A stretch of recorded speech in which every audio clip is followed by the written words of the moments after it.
Ghost of Sparta is leaving the realm of PlayStation and storming into the world of live-action television.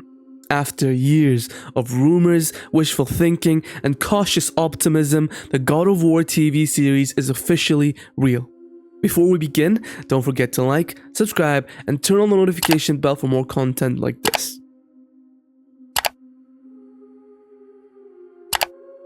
Anyway, Amazon Studios has confirmed it. Kratos and Atreus are headed to your screen not as pixels, but as flesh and blood characters in a brand new live-action series.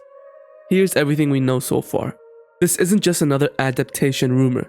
Back in December 2022, Amazon Studios, PlayStation Productions, and Sony Pictures Television revealed they were teaming up to bring the critically acclaimed Norse-era God of War games to life. And now, in August 2025, we know the series is officially in full development. The showrunner is none other than Ronald D. Moore, the creative mind behind Battlestar Galactica and Outlander. Moore is known for turning deep, mythological worlds into gripping, character-driven drama. A perfect match for Kratos' brutal, yet emotional journey. Season 1 will adapt the 2018 God of War game beginning the Norse saga, where Kratos, now older and scarred by his past, journeys through the frozen realms with his son Atreus. But was that the best course of action for the creators to make? I mean, the old Greek God of War saga is compiled of many narrative-rich games that would adapt well to the big screen. So why did they stray from that direction? I'll get into that in a second. But Ronald D. Moore has promised the show will emulate the tone of the game.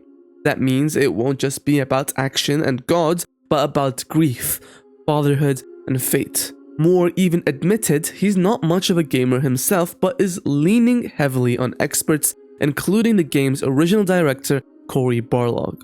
Cory Barlog isn't just blessing this adaptation, he's deeply involved, acting as a producer and creative consultant.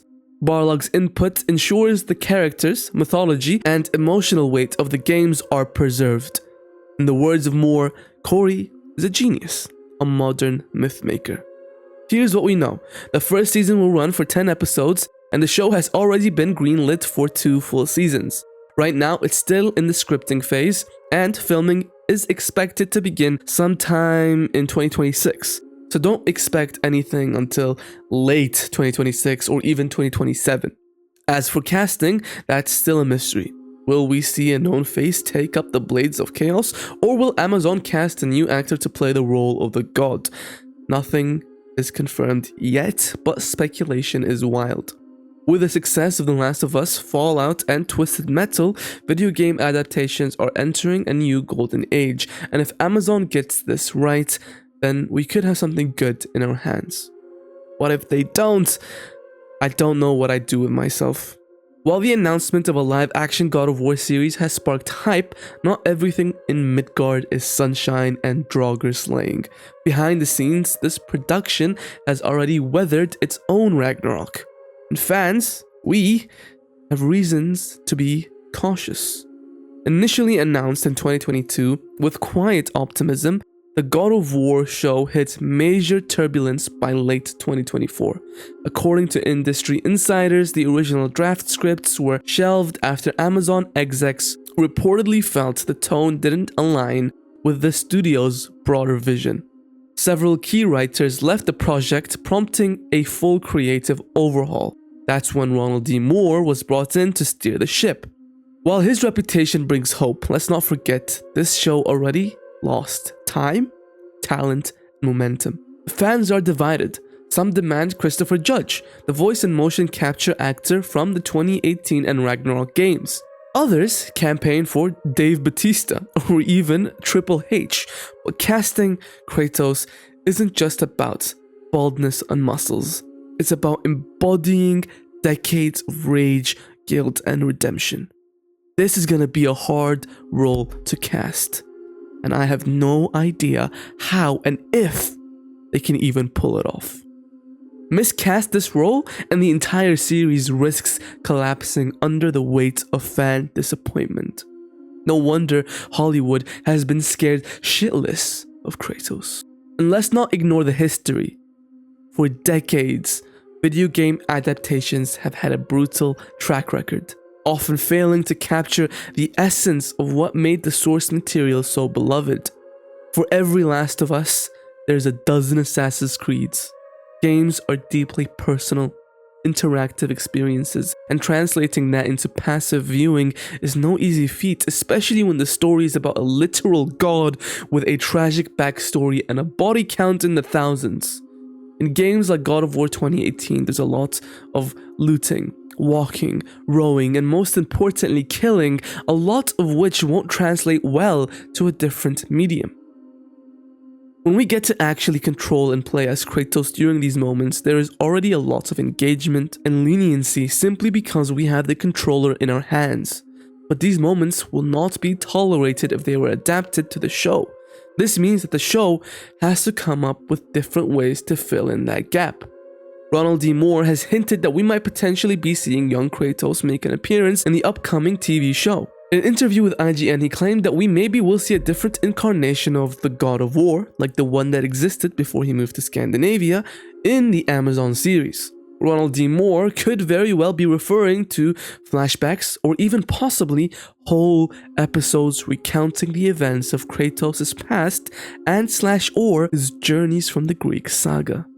Let's just hope they don't mess up the pacing. But if this is true, and we get certain episodes that retell a younger Kratos' life, just like the first episode of The Queen's Gambit, that would be a million times better than simply ignoring the old God of War games. Now, the reason I believe Ronald D. Moore could have been referring to flashbacks or story retellings here is because of how sly he was when asked the question. I mean, we all know that young Kratos makes an appearance in the Helheim section of the God of War 2018 game, so Ronald D. Moore could have simply just said, yes, we will see young Kratos make an appearance. But the fact that he didn't suggests otherwise. But let's move on to more pressing matters. Why a series? Why not a high-budget movie? You see, TV offers more time, sure, but it also comes with budget constraints, filler risks, and the challenge of sustaining momentum across multiple episodes. Not to mention the possibility of cliffhangers, cancelled seasons, or creative shifts mid-run.